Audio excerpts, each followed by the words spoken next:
Di tulad ng sa Ayala Bridge at Mendiola sa Maynila, naging mapayapa ang Pray for the Philippines rally sa Davao City. Bukod sa panawagan kontra korupsyon, nais ng mga rallyista na mapauwi na si dating Pangulong Rodrigo Duterte. Yan ang agenda report ni Edith Isidro ng Abante. Nagsimula ang rally sa Davao City sa misa ng San Pedro Cathedral kung saan hinain ng isang malaking litson buhaya. Pinagsaluhan din ng isang 16 feet na hugis buhaya. Buhaya kasi ang simbolo ng mga nasa pwesto na nanamantala at nagpapasasa sa kaban ng bayan. Present din si Senator Bongo na kilalang malapit sa pamilya Duterte. Aniya posibleng magpatuloy ang kilos protesta hanggat hindi pa malinaw ang investigasyon sa flood control scandal.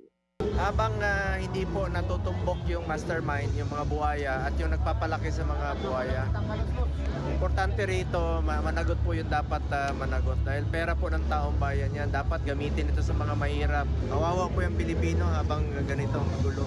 Sa 6 na taon ni former President Duterte, walang gulong ganito. Kasi in control po siya. Pag-ari ng ama ni Senator Go ang CLPG Builders na top contractor para sa government project sa Davao City. Pero ilang beses nang tinanggi ni Go na nakikialam siya sa negosyo nito. Giit naman ng isang rayalista, wala dapat kapatawaran sa nangulimbat ng pera ng taong bayan. Dili ka dapat mo pasaylo kay kita'y makalulooy. People, you have to understand kung giunta sa pagbaboy ni Marcos. Tama na. Palitan na. As of this hour, nagkagubot ang lunita ni Dasmag na siya sa Malacanang kay ilahang pugson si Marcos. Wala naman nagugutom dahil sa 100 lechon baka na pinamahagi sa lahat. Maayos din ang pila sa pagkuha nito. Yo, tita. First time makakain ako ng baka.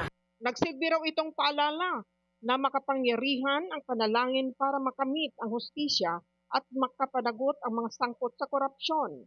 Pinagdasal din ni dating Pangulong Rodrigo Roa Duterte para sa kanyang kalusugan at patuloy na miting makauwi sa Davao. Para sa agenda, Edith Isidro, Abante, Davao City.